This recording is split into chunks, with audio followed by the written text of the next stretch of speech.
وہ ایک گناہگار بنی اسرائیل کی اس کی کہانی موجود ہے کہ وہ آیا اور نیکوکار سے اس نے کوئی بات کی تو اس نے اس کو جھٹک دیا، اور وہ اتنا نیکوکار تھا جب وہ چلتا تھا تو بادل اس کے اوپر سایہ کرتا تھا۔ اللہ نے اس کو اتنا نوازا ہوا تھا، لیکن گناہگار کو دیکھ کر کے اس کے اندر نفرت کے جذبات پیدا ہوئے۔ اس نے کہا میرے سے بات نہ کر، پیچھے ہٹ جا۔ اللہ اکبر۔ تو وہ بیچارہ بڑا رویا کہ مالک میں اتنا گناہگار ہوں کہ تیرے پاک بندے مجھے اپنے پاس بٹھانے کے لیے بھی تیار نہیں۔ دل ٹوٹا، شکستگی پیدا ہوئی، لیکن مالک تیری مرضی، اور واپس پلٹا۔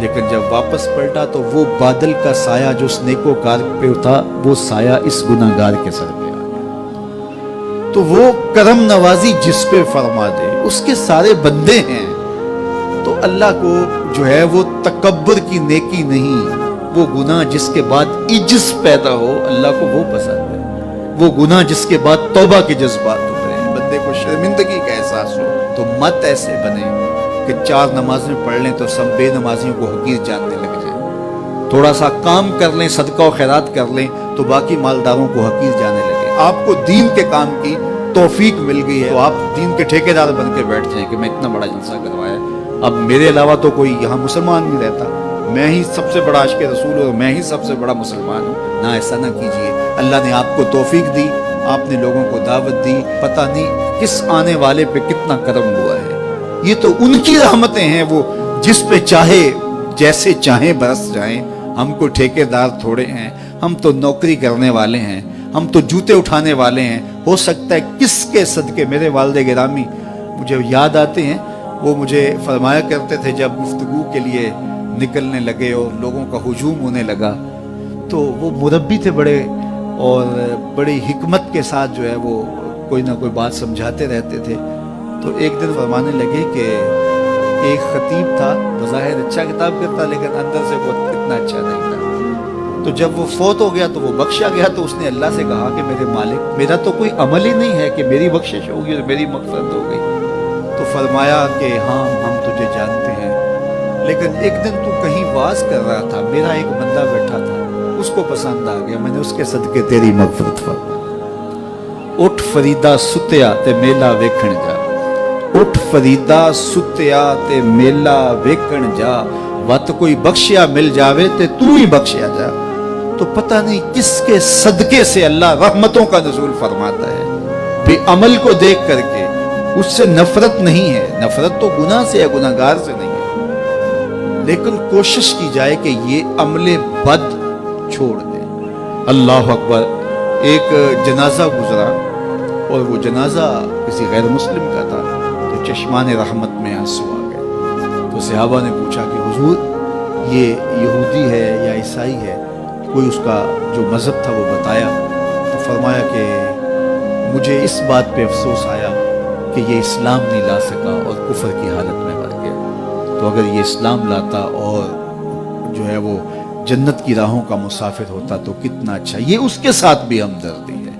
تو اللہ کی مخلوق، یہ جنت کے اکیلے ٹھیکیدار بننے کی کوشش نہ کریں کہ میرے علاوہ کوئی جائے نہ، جنت کے دروازے پہ میں بیٹھ جاؤں گا کسی کو، یہ زیادتی ہے۔ میرے تو اعلیٰ حضرت نے یہ کہا تھا، ایک میرا ہی رحمت پہ دعویٰ نہیں، شاہ کی ساری امت پہ لاکھوں سلام۔ تو اس لیے امت سازی کی ایک تو کوشش کریے، اپنے اندر باہمی چھوٹے چھوٹے نزاع اختلاف، یہ انسانی فطرت ہے، انسان کے اندر طبائع کے اندر اختلاف ہے، ترجیحات کے اندر جو ہے وہ اختلاف ہے، اپنے اپنے مزاج کے اندر تفاوت ہوتا ہے۔ تو ایسا نہ ہو کہ چھوٹی چھوٹی باتوں سے آپ جو ہے وہ امت کو پھاڑ چیر کے رکھ دیں، نہیں، بلکہ امت کا جو تصور ہے اس کو قائم رہنا چاہیے۔ تو گناہ کے بعد جب انسان کے اندر ندامت کا اظہار ہوتا ہے، وہ جو آنسو ٹپکتے ہیں، بندہ اپنے آپ کو چھوٹا سمجھتا ہے، میں اتنا گناہگار، میں پاپی، میں مجرم، میں میلا اتھرو، جب وہ اپنے آپ کو دیکھتا ہے کہ میں اتنا برا شخص ہوں، تو پھر اللہ کی رحمتیں اس کے اوپر متوجہ ہوتی ہیں۔ تو اس کو پسند ہے کہ جب بندے اس کے حضور عاجزی کرتے ہیں، اس کے حضور معافی مانگتے ہیں، تو مت کسی کو حقیر جاننا کہ یہ گناہگار ہے، نہ جانے اس کا انجام کیا ہو۔ کتنے گناہگار ان کا آخر اچھا ہو جاتا ہے، کتنے نیکوکار ان کا آخر اچھا نہیں ہوتا۔ انما الاعمال بالخواتیم، وہ تھی تو فاحشہ عورت لیکن ایک کام کیا کہ ایک کتے کو پانی پلا دیا، اپنے دوپٹے سے جوتا باندھ کر کنویں میں لٹکایا اور اس کو پانی پلا دیا۔ حدیث پاک میں آتا ہے اللہ اس کے صدقے سے اس کی خطائیں معاف فرما دی۔ اور ایک نے بلی کو مار دیا خاتون کو، وہ جہنم کی آگ میں چلنے لگی۔ اس لیے کون کس کا انجام کیا ہوتا ہے؟ ہمارے بزرگ فرماتے ہیں کہ بچے سے پیار کرو کہ اس کے گناہ کم ہیں، اور بڑے سے پیار کرو اس کی نیکیاں زیادہ ہیں، اس کی نیکیاں زیادہ ہیں۔ چھوٹے سے اس لیے پیار کہ اس کے گناہ کم ہوں گے، اور بڑے سے اس لیے پیار کہ اس کی نیکیاں زیادہ ہوں گی۔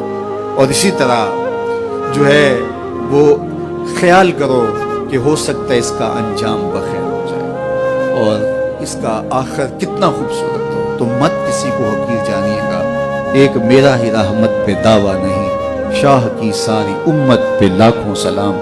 تو حضور کی امت سے پیار کرو، مخلوق خدا کو جوڑنے کی کوشش کرو۔ اور آقا کریم علیہ السلام نے یہ جو امت کا تصور دیا اور کہاں کہاں سے لا کے کہاں کہاں کے افراد کو ایک گروہ میں، ایک جماعت میں اور ایک امت کے اندر پرویا، ایک لڑی کے اندر پرویا، اس امت کو امت ہی رہنے دیا جائے۔ اللہ مجھے آپ کو اپنی پناہوں کا حصار عطا کرے۔